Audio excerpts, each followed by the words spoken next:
ここが我が家のリビングダイニングなんですけど、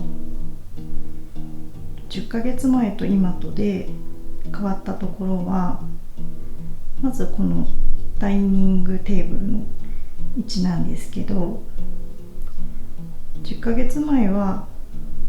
奥の小窓の方に机を持ってってたんですけど、こっちの大きい窓の近くに移動しました。このダイニングは食事する時に限らず、仕事する時とかここにいる時間長いので、外を眺めながら作業したりご飯食べたり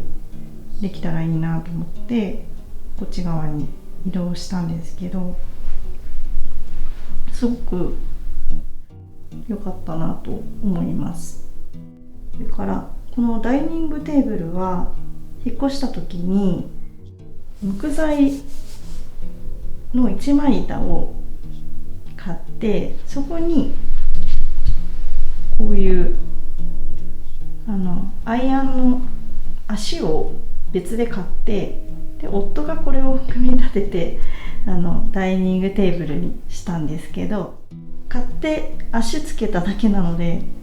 この辺り面取りとかも全然できてなくて、ちょっと娘が危なくてこういうのつけてるんですけど、あんまりこうメンテナンスみたいなのをちゃんとしてこなくって、こういうなんか輪染みとか、あとちょっと最近ここにインクをこぼしてしまって、すごい悲惨なことになっていて、これもちょっとクリーニングというか、ちょっと手入れをしたり違う色にしてみるのもどうかなって思ってるんですけど、ちょっと検討中です。せっかくこうなんかいい無垢材を買ったので、あんまり違うなんかシートとかを貼っちゃうのも違うような気もするし、でもちょっとこのままだとあんまりこうインクの汚れとか落ちないかもしれないので、そうなるとちょっと方法を考えないとなっていうふうに思っています。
要要，哎。